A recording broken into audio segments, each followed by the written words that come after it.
So hi at welcome muli dito sa ating channel. Ito na mga tol, One Piece Chapter 1110 spoiler. Nagpapatuloy nga ang matinding kaganapan sa pagdating ng mga Gorosei sa Egghead Island at natapos na nga rin finally ang naging napakatinding laban ni Zoro at ni Lucci. So syempre bago tayo magsimula, huwag kalimutang mag-subscribe at i-like ang video ito bilang suporta sa ating channel. So One Piece Chapter 1110 at bali wala pa nga tayong title ng chapter na to. Pero eto, nagpapatuloy nga ang cover story sa Wano. At makikita nga raw natin ang ginagawang paglalakbay ni Yamato sa Wano Kuni. Na kung maaalala nyo, yun nga yung dahilan niya kung bakit hindi siya sumama sa mga Straw Hat. Maglalakbay nga raw muna siya sa Wano at gagayahin niya nga literal yung ginawa ni Kusuke Oden. Mukhang talagang magiging interesante nga ang cover story nito, kaya talagang aabangan nga natin yung mga susunod na mangyayari. So nagsimula nga ang chapter sa pagdating ng 4 pang miyembro ng mga Gorosei sa Egghead Island. Na kung maaalala nyo, talagang masyado nga silang na-pressure sa gagawing pagbubunyag ni Dr. Vegapunk ng katotohanan sa buong mundo. At dahil dun sinamon nga ni Saint Saturn ng 4 at dumating na nga talaga sila sa Egghead Island. At gaya nga ng inaasahan natin, talagang nasa yokai form daw ang mga Gorosei. At gaya nga kay Saturn,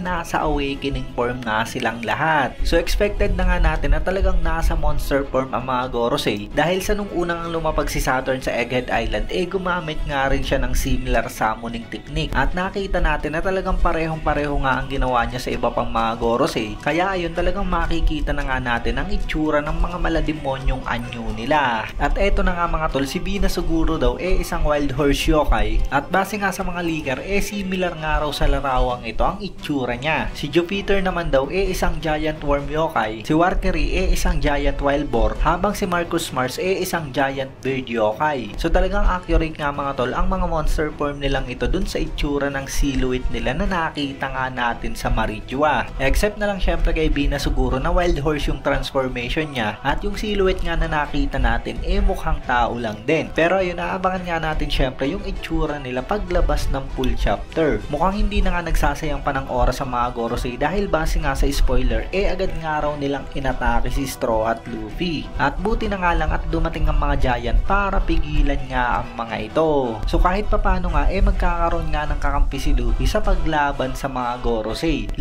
nga ang mga ito at alam natin na talagang hindi nga biro ang mga lakas nila. Ang tanong na nga lang ngayon, kakayanin kaya ni Luffy kasama si Brogy at Dory at iba pang mga giant ang mga Gorosei. Maaring madistract din talaga ang mga Gorosei dahil sa alam naman natin na kailangan nga nilang mapigilan yung gagawing revelation ni Dr. Vegapunk. 10 minuto nga lang yung oras bago magsimula ang lahat, kaya siguradong gagawa nga ng paraan ng mga Gorosei para mapigilan ito. Hindi pa nga natin masiguro kung ano bang gagawin ni Luffy. Kung talagang lalaban nga siya at makikipagsabayan sa mga Gorosei. At kung tutuusin, talagang pagkakataon na nga nila ito para makatakas, lalo pat nandiyan na nga ang mga giant para talagang tulungan sila. At isa pa sa last part ng chapter, talagang tinalo ng araw ni Zoro si Rob Lucci. Napakatagal na nga nating hinintay matapos ang labang ito. Marami na nga ang talagang nagdadoubt kung matatalo ba talaga ni Zoro si Lucci. Pero eto na nga finally mga tol, at ginawa nga raw yun ni Zoro gamit lamang ang isang atake. So dahil dyan masasabi natin na talagang nakakaangat nga si Zoro sa laban at mukhang talagang puro bunganga nga lang ang ginagamit nitong si Rob Lucci. Ang dami pa naman niyang trash talk pero sa huli talagang matatalo nga lang siya. Additional mga kay Zoro mga tol, napansin niya nga raw at nagkaroon siya ng interest sa isa sa mga Gorosei at yun nga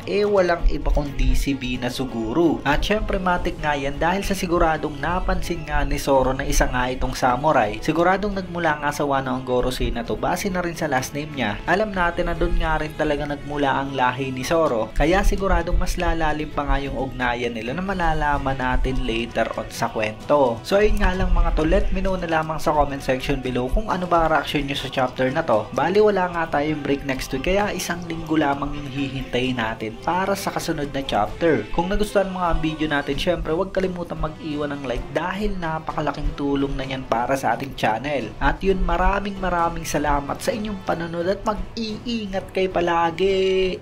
Bagang!